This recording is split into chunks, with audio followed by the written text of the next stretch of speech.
in my theories, and it's certainly not the point of view of most physicists at this time, but in my opinion, and from what I found, and I have lots of evidence in scientific evidence, that there is some truth to what I'm saying, and that is that that in order to have any field, you need a singularity, right? You need a point of singularity. You need a black hole, which is an event horizon, a place where the gravitational field around the singularity is not strong enough to pull all the energy in, and some of the energy is allowed to escape. So when we're looking at it from this side, we see it as an atom, as a sun, as a center of a galaxy. We know that all centers of galaxies are black holes. Since the Hubble, we have been able to map that out. And lately, we found that 7 of the black holes we found are 7 times the mass of our sun. 7 times exactly. And the 8th one that we've mapped out is 14 times the mass of our sun, or twice 7. That is a pattern, you see? And the pattern includes our sun, you see? Because the sun is in those ratios. So that supports the idea that the sun is actually a black hole. And we're looking at it from this side of the event horizon, and we're seeing heat. We're seeing the energy coming off the black hole. Correct. It hasn't absorbed. That's right. We're seeing the boundary where gravity is not strong enough to pull all the energy in, so the energy that escapes appears to us as 3D reality. That's incredible. It's very exciting. Is there a way to harness this energy? Yes. You see, there's another... So, without getting too lost in the whole... in the whole theory of it, without getting too lost in the whole theory of it, there's a very interesting. We got to understand now that what I'm saying is that infinite fits in finite, right? Because we've got a singularity inside a boundary. Yes. Okay. So people say, well, that would mean that each atom is infinite. And that I contain infinity. Well, in general, people will tell me, I don't feel too infinite this morning, But you see, actually in geometry, that's quite demonstrable. Infinite and finite are actually complementary, not opposites. For instance, if you take the distance between 1 and 2 on a ruler, you could consider that as a boundary. And you could divide that boundary 0.5 and again and again and again and again and again to infinity. You will never reach the end. Yet you've confined it to a boundary. And if you apply that to an atom, we've built huge particular accelerator to break the atom down. Tiny pieces, each one smaller. Each one smaller, and we're getting to incredible. The machine is getting bigger, but the particle we're breaking is getting smaller. It proves the universe is infinitely small as well as infinitely large. Correct, and that it is actually a boundary within a boundary within a boundary. So it's a bounded universe that's infinite, right?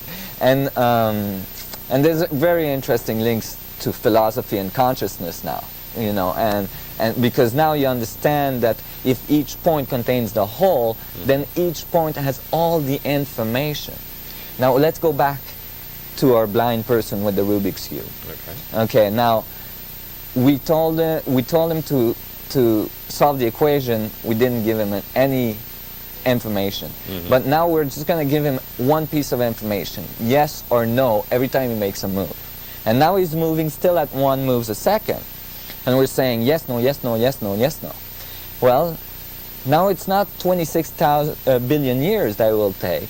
It will only take him 2 minutes to finish the equation, to finish the cube. And so we've got a drastic time differential. So if we, then it starts to make sense. Oh, the Earth came together in 12 billion years. You see, it starts to fall into the possibilities. So the atom actually knows, yes, no, yes, no, it knows, it has these patterns, it's learned before, so it has information, it's retaining information, and it's connected, interconnection in space, it's connected to all other atoms because each one is a center. Get this, if it's a boundary within a boundary within a boundary to infinity, there is no point from which I can connect or calculate a center. So each point is the center. Each point contains the whole. Each point is a point of stillness that maintains the spin. Without the stillness, no spin can occur. And all we see is the spin, not the stillness. We see what radiates from the singularity, from the stillness, the eye of the hurricane, the eye of the galaxy. Then it's possible to tap energy from each individual point. Yes. There's definitely a possibility to do this. And we have to understand a little better now that, you see, well, let's continue on how, before we get to this, just so we understand better, how infinite fits in finite. So I give the example of the ruler. Well, in geometry, how would that look? Well, let's take a look. On the computer, I can generate, this is called the Koch curve. It was a mathematician that mapped out the first fractal systems. And here we see a boundary, yes, and in that boundary, we've put a triangle, an equilateral triangle. And then we put a reverse triangle in it. We continue with the next frequency, and we have the same geometry. Everybody sees here, we have the same geometry. And then again, the same geometry. But now it's important to keep adding the boundaries, all information in all points, boundaries within boundaries. And again, the next level of boundaries, and again, the next level of boundaries. And now I got lazy, I didn't put them all around. And then it gets so small we can't see. But you see, if I give this to a computer, the computer can go crazy with this equation. I will never exceed my initial boundary. I've fit infinite into finite. This can be done in 3 dimensions. The boundary could be a sphere, and the triangles tetrahedrons. And this is where my geometry, the mapping of the basic geometry, or the root geometry, what I believe is the root geometry of the universe, started to come out of my work. So in coordinates with this, we have to understand that the atom is made of a very high percentage of space. That's true. That's The right. atom is mostly space. Mostly space, 99.99999%. The 0.00001% we call reality is an electromagnetic wave, light. So we could define reality as a little bit of light jiggling in space. Well, there's been a lot of evidence that space is actually not empty, but that it's full. And it's full of an energy that creates the atom, according to me. Okay? This is the energy that creates the atom. It's known in quantum mechanics as the 0-point energy. And it's thought to be in flux. So you would define space as being full of energy instead of having hydrogen atoms interspersed everywhere. Well, the hydrogen atom emerged from the energy of space. You see what I mean? Yeah. And so, because you know, even with the Big Bang, where did the atom come from? Right? Where did that big ball of atom come from? Must have emerged from something. Well, you don't have anything else than space. Okay? So space is full, not empty. Well, even Einsteinian physics, energy creates. Yes. Einstein believed in the fullness of space. In some cases, he mentions it. He talked about a heater. It was known as a heater at the time, and Maxwell's equation and so on showed this. And lately, the Casimir effect showed that the fullness of space. See, it's people ask, well, how come we can't detect that energy? Well, it's really difficult to detect an energy that's in everything at such a high percentage. You see, because even in the instrument you're going to use to detect it, it's in it. Yeah. So you set the instrument at 0, and in fact it's 100% because it's made of that energy. Contains the same energy. That's right. And so and you would need a filter to pass through the energy that exists in the equipment. Exactly. Well, that's what Casimir said. He said, well, just a minute, if we put two plates close enough together, a micron apart, the long wave of the energy in space, the 0 point, won't be able to get in between the plates, and we should get a pressure effect on the plates together because the long wave will be outside of the plates. But nobody could put two plates close enough, you know, I mean a micron apart, till very lately. Mr. Lamoureux did it in his laboratories, and sure enough, the plate came together. So this is physical, mechanical evidence of the 0 point being in the fabric of space.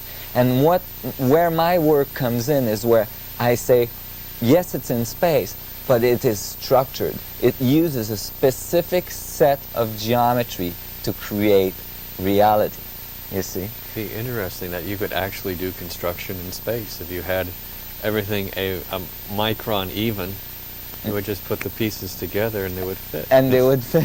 Very good. That's one of the applications.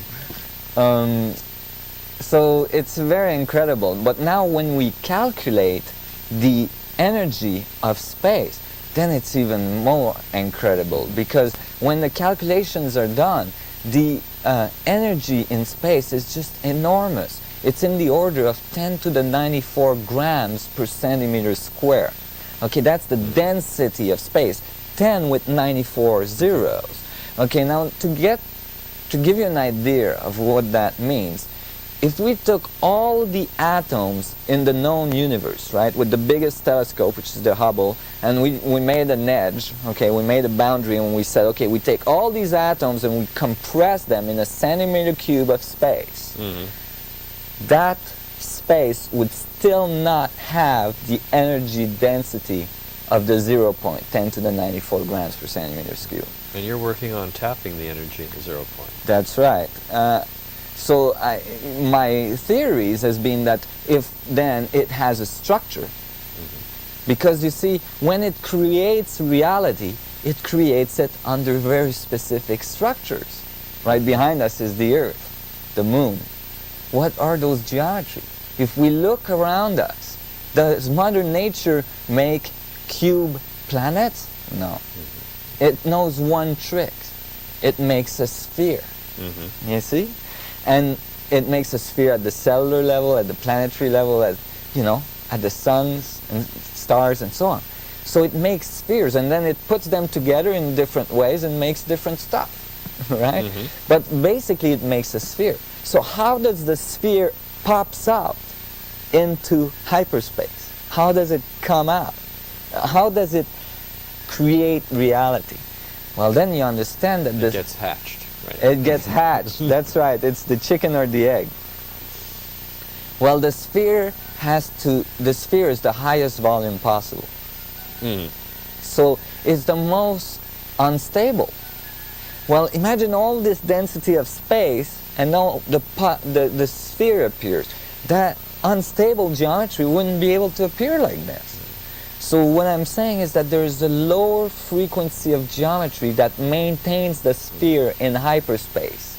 But the sphere, well, gravitationally speaking, each point on the surface of the sphere is equidistant from the center. Correct. Yes. So therefore, it's an equilibrium. It's an equilibrium, but it's a weak geometry because of its surface. You see, its surface is the largest surface possible. So it's unconceivable that this large surface could emerge out of this density of space. That's what I'm saying. it must be maintained by a lower frequency of generated by a lower volume to maintain it. And there is evidence in space of this lower volume existing in the spheres of planets and suns and so on. And what I'm saying is that the lower lines of force that maintains the sphere in space is the tetrahedron. And the tetrahedron is the smallest volume possible. Here is an isotropic vector matrix. This is a three-dimensional then tetrahedron. It's made of 4 faces that are equilateral triangle, and it's actually the smallest volume. Okay? Thus, the more stable volume, the most stable volume.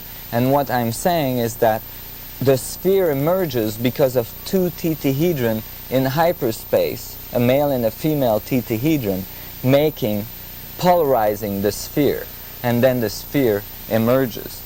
And it's very good that you spoke about the equilibrium, because when you put 8 tetrahedrons together, you get a geometry that's called the vector equilibrium, which is the only geometry in full equilibrium in all vectorial possibilities.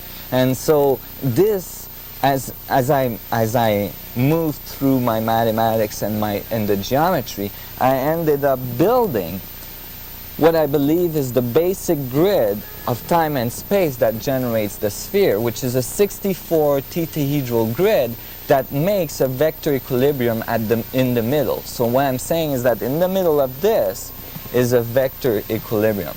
And today we don't have time to go into many details in this, but it emerges from the center, and this is basically 2 isotropic vector metrics pushed into each other. 2 of these, which Buckminster Fuller, a geometrist, very famous geometrist, believed to be the basic mathematical blueprint of the universe.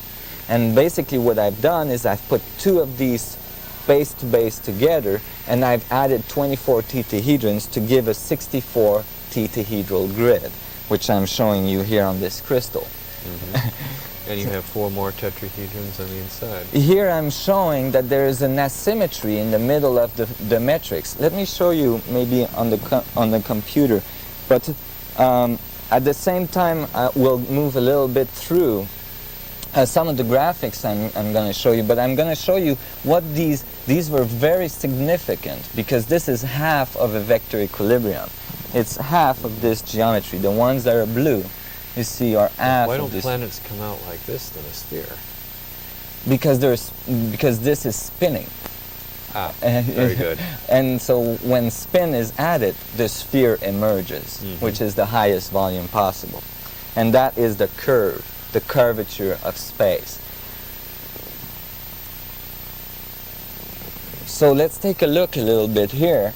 And we saw the Bosch curve, and interestingly, as we see through the crop circle, they seem to, whoever is doing these objects in the hay, I mean, that's a big jump we're doing right now, but let's take a look here. This crop circle occurred last summer, and whoever is doing this is definitely not 2 old Englishmen stomping in the hay. With boards on their feet. That's right. Here the crops are actually woven to show actually in 3 dimensions the double star tetrahedron that I was talking to you about, and it gives the geometry of the Koch curve that I just showed you, how infinity fits into finite. But no, there's no circle around the outside. However, the boundary is implied because the circles here would be where the next frequency on the holographic grid would be. And so the circles are implied in the boundary. This is very encouraging for my research, that there's actually whoever is doing these things, and I'm not going to postulate on this, but they're trying to tell us something about hyperspace, as I understand it. Imagine that you open a comic book and that the people in the comic book were alive.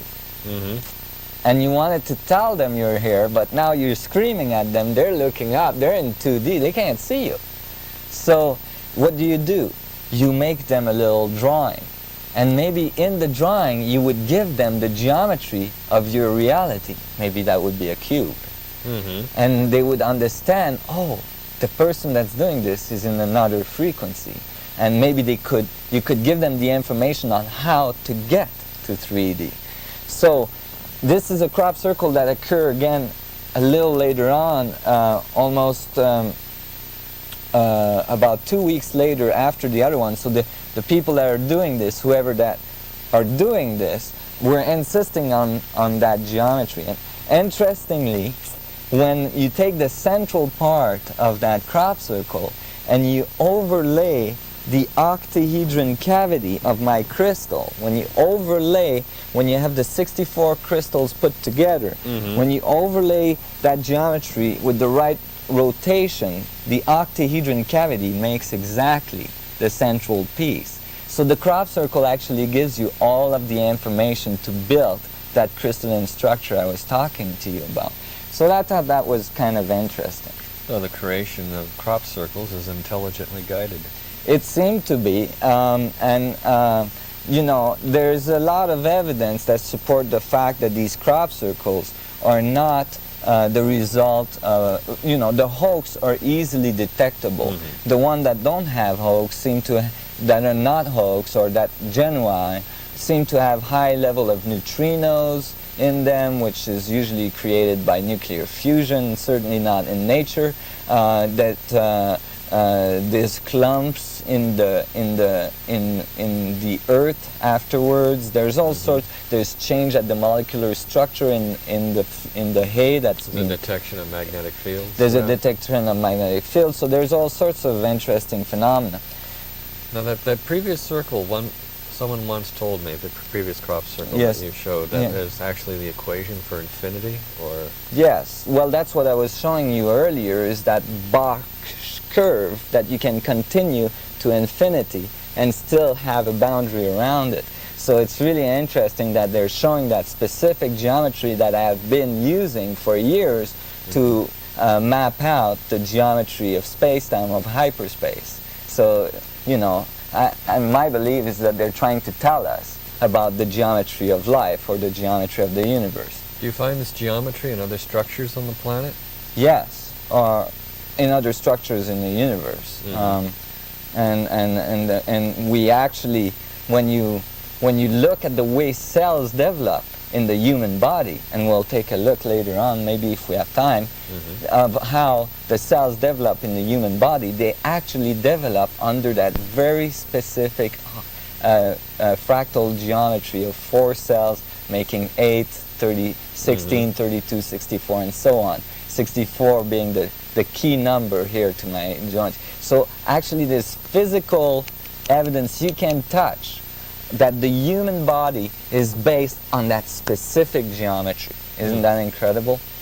Now, not only that, but if you look at how these cells actually came together, they make this star tetrahedron that I was talking to you about. Those 2 tetrahedrons put together. If I put a sphere around each of these tetrahedron, they intersect making these petals in the octahedron cavity. Well, that's exactly how the cells, the first 8 cells of your human body developed. And then they went to 16, like I said, 32 and 64. But what made them develop in that specific geometry? What code gives them that geometry? The DNA structure, which is 20 amino acid that is generated by 64 codes, the codons. The 64 codons that generates the DNA structure. So again, you get all that same mathematics. It's all there, even at the human level, at the human body. And that's where, in philosophy and in understanding of consciousness, it starts making sense. All information in the universe generating atomic structure from which consciousness emerge, information emerge. So when we go back to the isotropic vector metrics from Buckminster-Fuller, here we can see it from 2 different angles. We find that if we isolate the octahedron cavities in the middle, if we if that's just a space in the middle, we find these 4 ones that were in blue that you were asking about. Well, I didn't know what they were doing there, and it was an anomaly for me. And here shown in the whole isotropic vector matrix. Well, when you look at the universe is polarized, so they would have to be 2 isotropic, a male and a female, a positive and negative, atomic and anti-atoms, right, and so on. So I added one, but that makes an egg. You see, it doesn't make the sphere. Right. So you have to push one into the other. Well, I didn't want to deform the metrics. I didn't want to deform the mathematics, but eventually I did.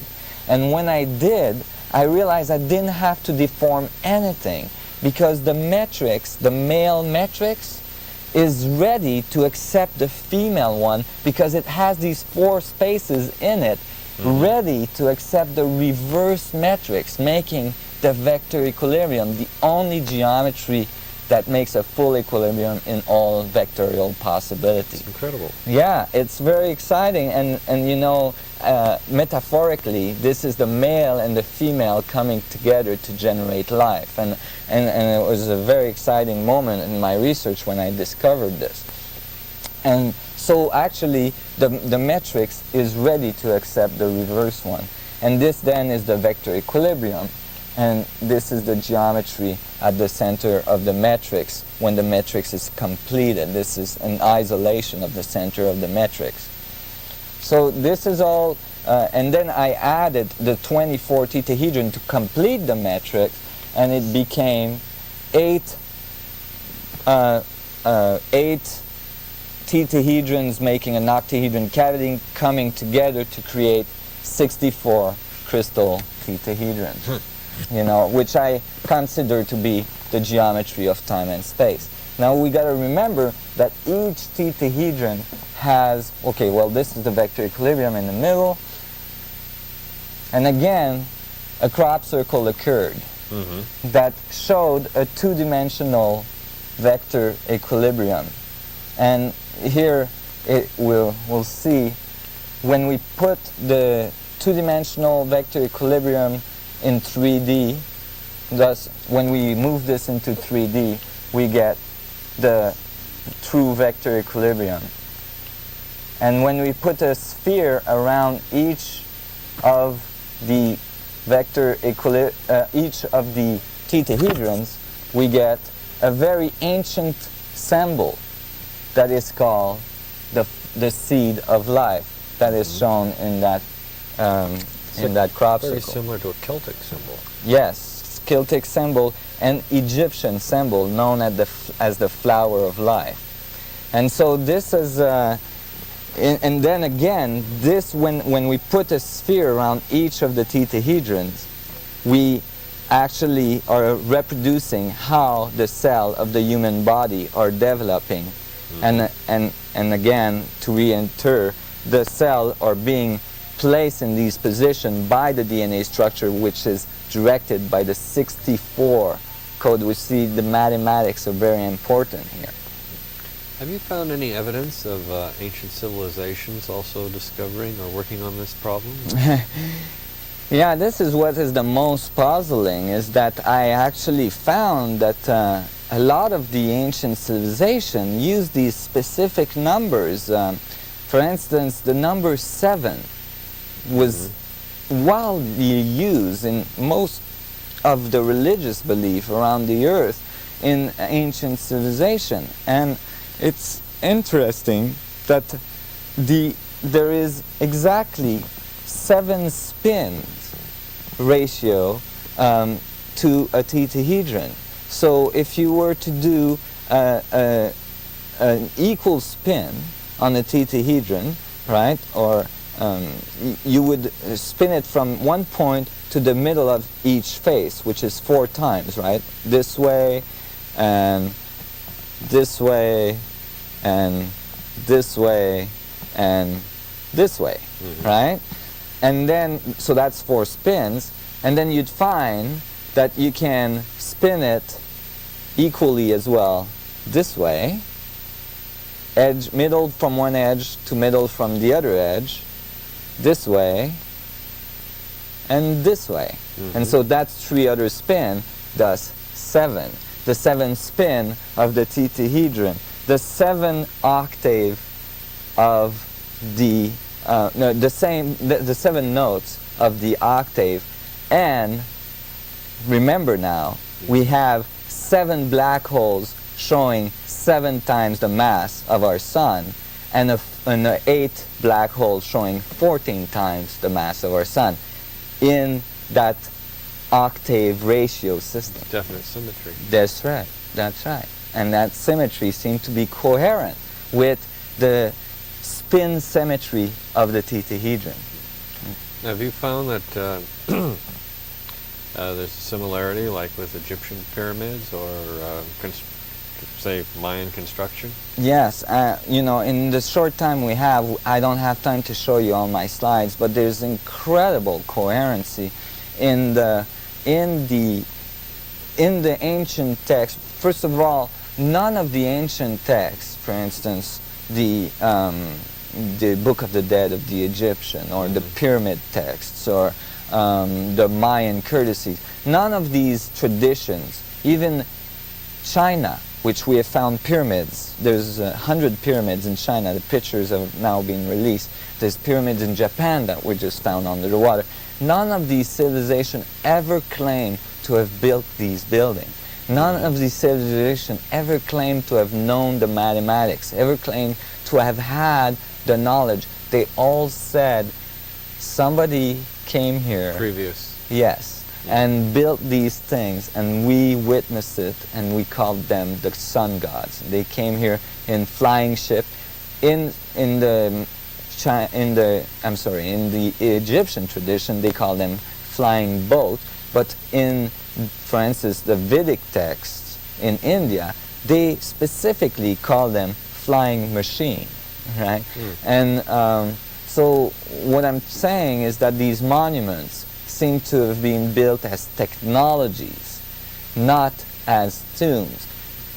There is never a pharaoh found in underneath the pyramid. That's right. Sure. And it's a misconception. It's an assumption.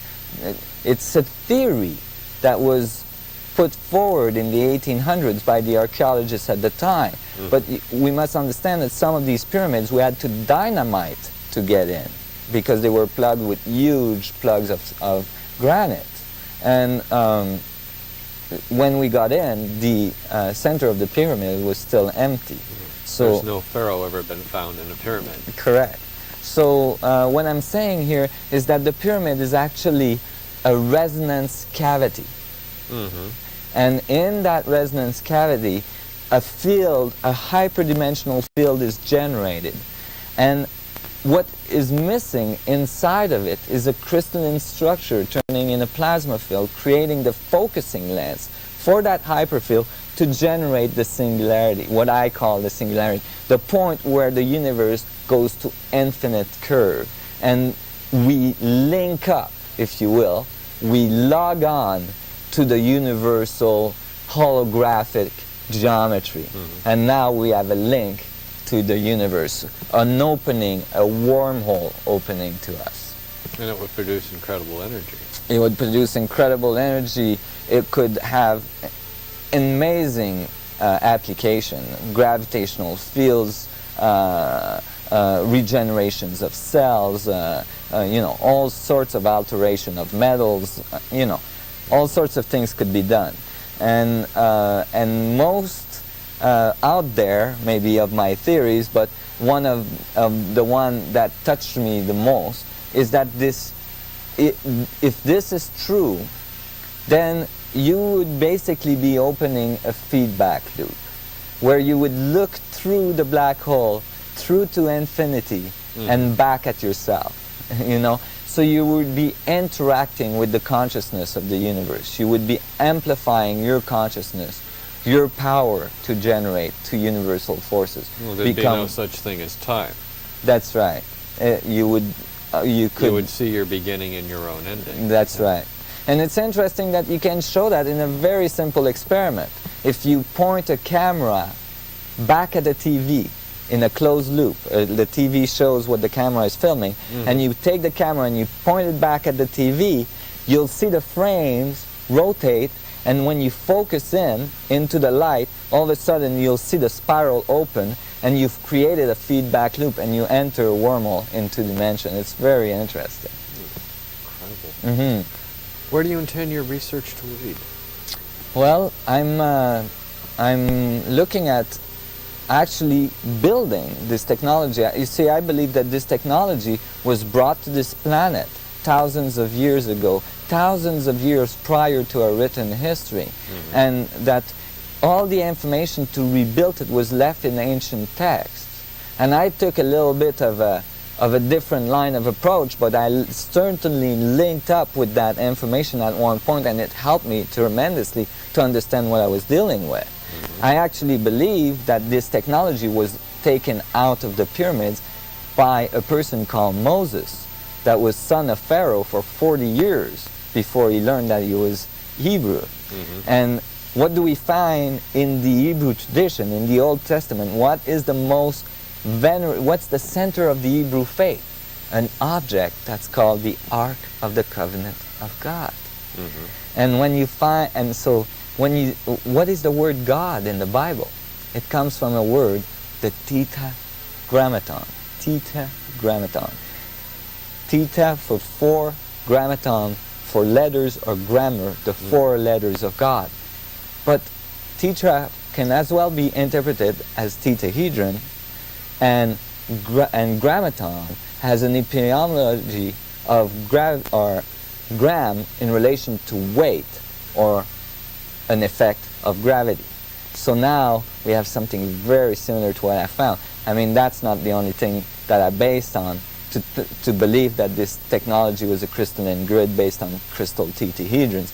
But for instance, if we look at the Kabbalistic texts, we find that they give a specific geometry of the Kabbalistic tree, and I wish we had time to look at it today.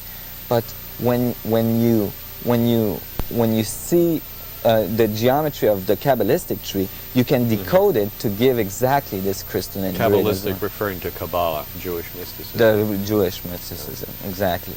So all the information seemed to be there. And where I'm going with this, to answer your question, I'm sorry I took a little detour there, is to bring us to a new level of technology. I think we're at a point where our technology is either going to destroy us, or we're gonna jump a wall. We're gonna go to a new level. You see, and I think the reason why our technology is mostly destructive is because we only understand the radiation side of the universe. We only understand from the event horizon outward. Yes. We don't understand the contractive side of the universe, what I call the general active side of the universe, what generates instead of what alienates, what radiates. And that is contraction, going to 0 Kelvin. What I'm saying is that in order for a field to occur in the 0 point, you have a pressure differential from 0 Kelvin to extremely hot at the event horizon. And that is what makes the curvature of space happen. It's a pressure differential in the 0 point energy that creates the field. And thus, thermodynamics are a loop. Extremely cold and extremely hot is a loop. And depending on where you are, you define it.